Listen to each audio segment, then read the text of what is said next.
LeBron James for the win. Akala ng lahat talo na ang Team USA, tinambakan ng South Sudan, pero hindi nila inasahan ang pag-takeover ni LeBron James at ni Stephen Curry. Nag-look away 3-pointer pa mga idol. Parang prime LeBron James lang mga idol sa pagsisimula ng laban kontra South Sudan. Eto na ang pangatlo sa laban ng mga Amerikano overseas. At ngayon naman nangyari to sa London. Nakaharap ni LeBron James ang former Laker na si Wenyen Gabriel. Showtime na showtime itong si LBJ sa first quarter, 10-2 run para simulan ng opening frame. Nakahabol naman kaagad ang South Sudan Stephen Curry off the screen 3-pointer mula sa assist na LeBron James. Sa running dunk ng player na to, nakalamang mga idol ng African team sa Team USA. 17 years old pa lamang ang batang ito, 7'2" ang tangkad at 5-star recruit na nag-commit sa Duke University. Yan si Kaman Maluwak. A little bit surprise ang Team USA dito sa first quarter dahil lamang ang South Sudan 26-24. Di pa kumakana dyan ng NBA G League MVP noong 2023 na si Carlik Jones. Second quarter, hindi pa dito natatapos ang kalbaryo ng Team USA dahil itong mga big man ng South Sudan mga idol may tira din sa labas. Plus nagsimula ng kumana itong si Carlik Jones. Solid ang coaching staff nila, coached by Royal Ivy ang former NBA player at president naman nila si Luol Deng. Daming turnovers ng mga Amerikano dito sa second quarter, 15 points na ang hinahabol ng Team USA. Carlik Jones and 1. Hindi makapag-penetrate ang Team USA sa ilalim dahil sa napakalalaking players ng South Sudan.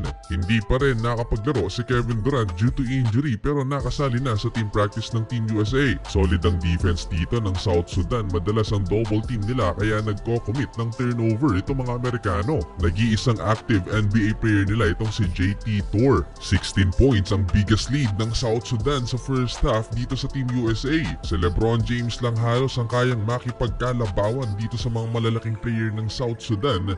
And one play papatapos ang first half. 58-44, lamang ng 14 points ang African team. Leading scorer pa si LBJ with 12 points mga idol for Team USA. Second half, starting 5 na ang second unit ng Team USA. Na-posterize ni Nuni Omot itong si Anthony Davis. Halimaw na putback dunk, napahiya si Anthony Davis. Nakabawi naman kaagad sa depensa itong si AD mga idol, nabutata niya. Baba sa single digit ng inahabol ng Team USA, Anthony Edwards from the corner 3-pointer. Pero itong si Maluwak may tira din sa labas. Alam nyo ba mga idol na yung nagpahirap din sa Team USA sa scrimmage, ang 17 years old na si Cooper Flagg ay nag-commit din sa Duke. Balik kakampi niya mga idol si Maluwak.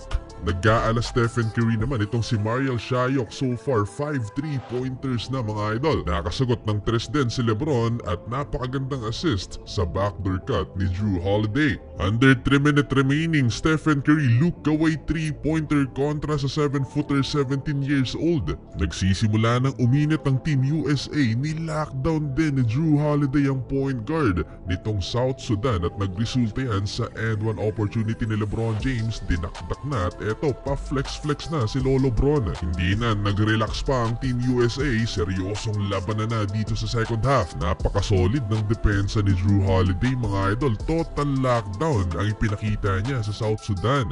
Sa 3-pointer ni Devin Booker tumabla ang talaan, 76 all. Eto na si Stephen Curry, deep 3-pointer, na hype na ang bench ng Team USA. And just like that, lamang na ang Team USA 81-76. That's 37 points alone in third quarter. Mamaw itong si LeBron James, takeover mode sa fourth quarter, 5 quick buckets for LBJ, leading the Team USA with 21 points. Tawang-tawa na sa bench itong si LeBron James dahil nabaliktad na ang laban. Itong si Carlik Jones naman nagtala na ng triple-double for South Sudan mga idol.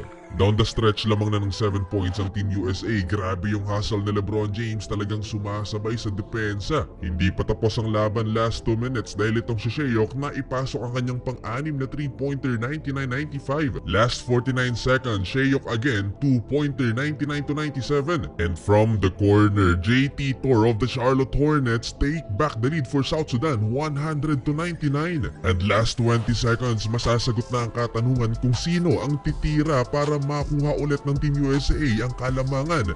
At yan ay si LeBron James driving layup 101-100. Muntik-muntik na mga idol, Carlik Jones for the win pero nagmintes sa huli, nakaligtas ang Team USA.